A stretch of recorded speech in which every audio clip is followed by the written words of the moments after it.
Dear friends and followers, welcome back to my channel. Greetings from home. I hope y'all are doing well out there. The other day I got a little warning light on my truck and it cost me 15 hours just because I ran through a thunderstorm.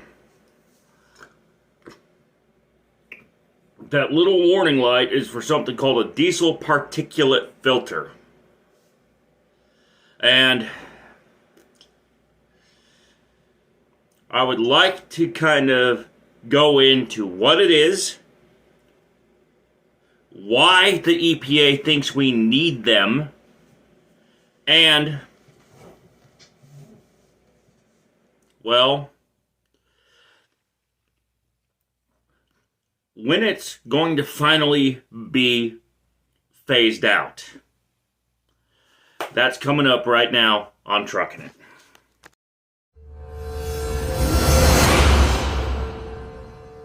Okay, I'm Trucker Zach Bell, and this is the part that cost me over 15 hours the other day. And in some cases, it may cost you even more time.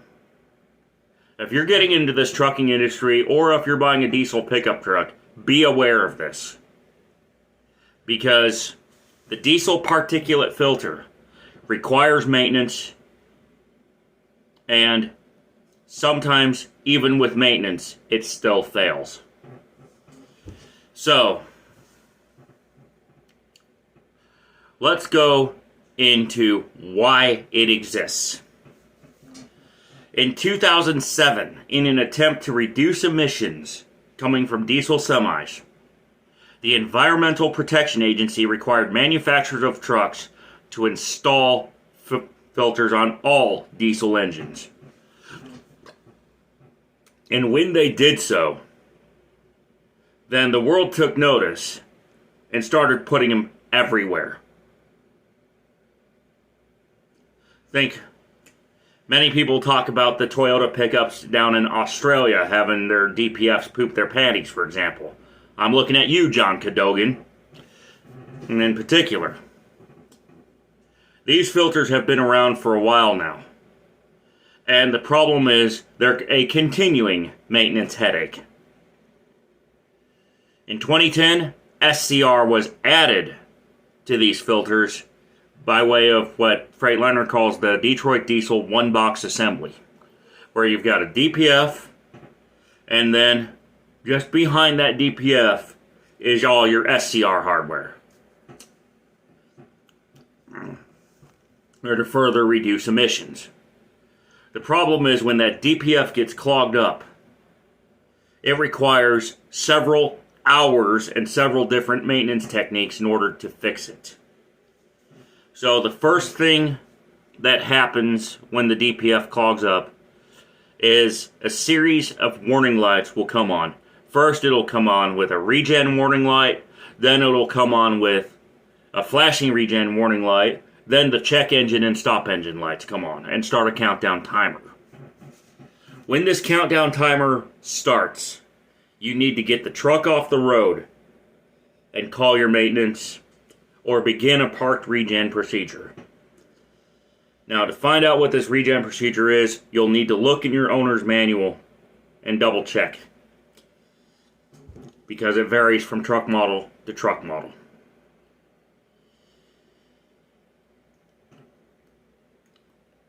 So, I tried this parked regen procedure, at first, when the warning light came on. Unfortunately, my co-driver's too quick in the truck stop in order to get this done. So, it never completed successfully. So we get down the road, and sure enough, when we got to about Nashville, Tennessee, the series of warning lights just kept increasing and finally gave him the countdown timer. I got him to the Petro Stopping Center at exit 188 and found out their maintenance shop, well, they did allow us to drop trailers. They didn't allow us to use their maintenance shop because they didn't have a technician on duty after 4 o'clock. So we scrambled. I had to disconnect from the trailers, drive across the highway to the Thornton's truck stop, wait a couple more hours. So that ended up being the first 3 hours of the incident. And then another 4 from there to wait on shop techs and to wait on trailer guys. So it totaled out to be 7 hours of waiting there.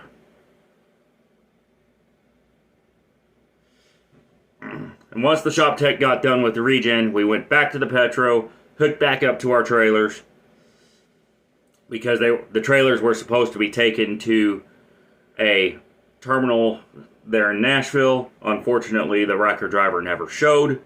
So, and neither did a relay driver. Ain't that something?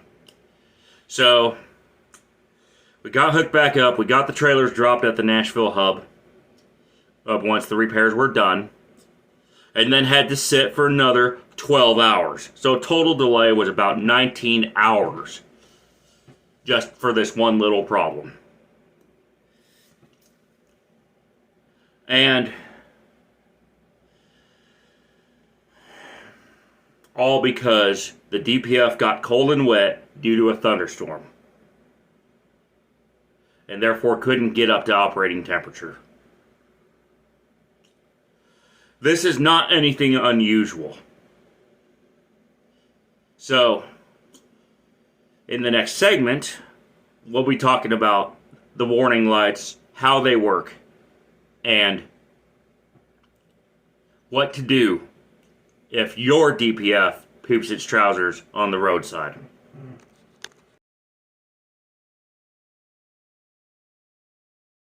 Okay, and I'm back. So, when that series of warning lights comes on, you've got to take immediate action.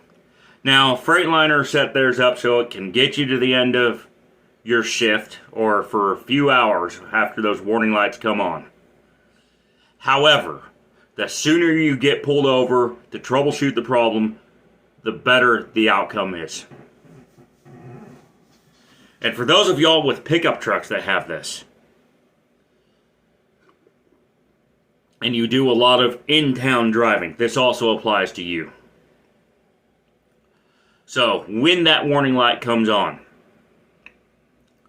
your first course of action should be to get the vehicle under load and get it on the highway as fast as possible.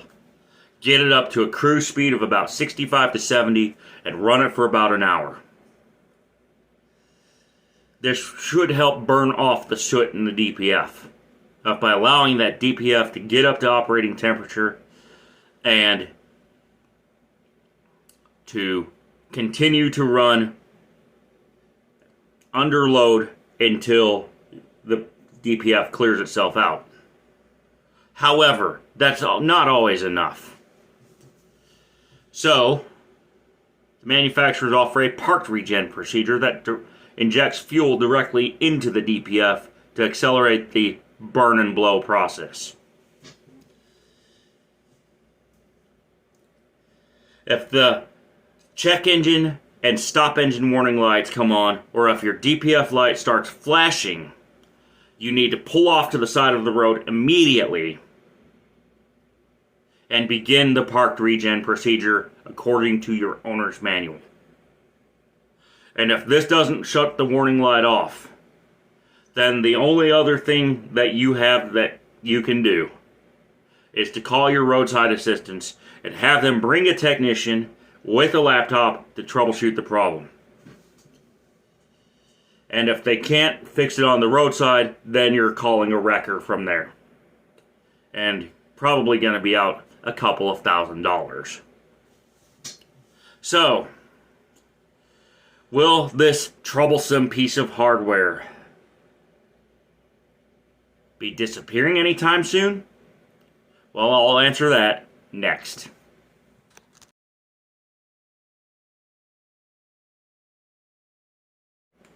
So, will the DPF be gone? Well, the answer depends on who you talk to. I foresee it being gone towards the end of my driving career about a decade from now. And the reason is because companies like Tesla, Freightliner, and many, many others have started working on getting rid of diesel engines entirely. Instead of having the engine in the truck, they would rather have it on the power grid where everybody knows that it will be more reliable and more sustainable, and this is where electrification comes in. Electrification will get rid of the DPF entirely, as well as the diesel engine. But the only limits to electrification now are things like charging speed, infrastructure, and most importantly, range. So far, there is not an electric semi-truck on the market yet that can get the same range of more than 1,200 miles on a fill-up or a charge that a diesel engine can get today. I do understand the manufacturers are working on this problem, and I see it coming down the line. Other manufacturers are also... Sorry for the screw up there. Other manufacturers are working on hydrogen fuel cell technology, which would give similar range to a diesel. But again, infrastructure is the issue, because how do you store hydrogen in a thunderstorm-prone area with a lot of lightning and electrical issues? That's one of the big challenges of this, especially given the fact that hydrogen is flammable and sometimes it can be a pain in the butt to work with.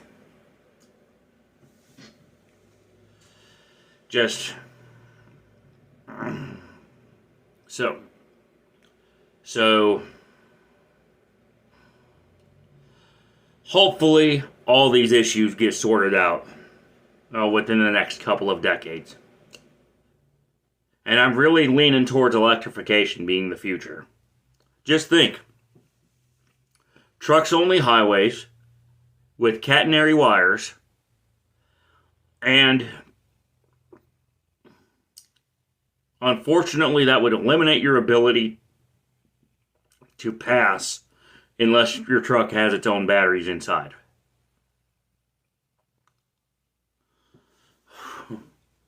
And speaking of eliminating passing, the FMCSA has just come out with something recently that we need to talk about in the next part of this episode.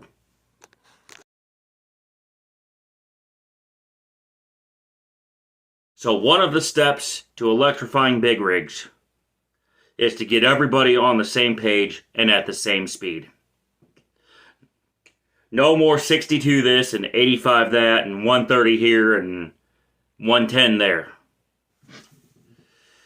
We got to get everybody on the same page. But unfortunately, what that's leading to is a speed limiter mandate on all semis. They didn't address cars and light trucks with this, but they're trying to shove speed limiters down the throats of all semi-drivers. Now, I've been running with one of these speed limiters on a truck for years. Typically, mine's been governed about 65, depending on who I work for. Some are governed at 62, some are governed at 70, depends on your employer at this point. But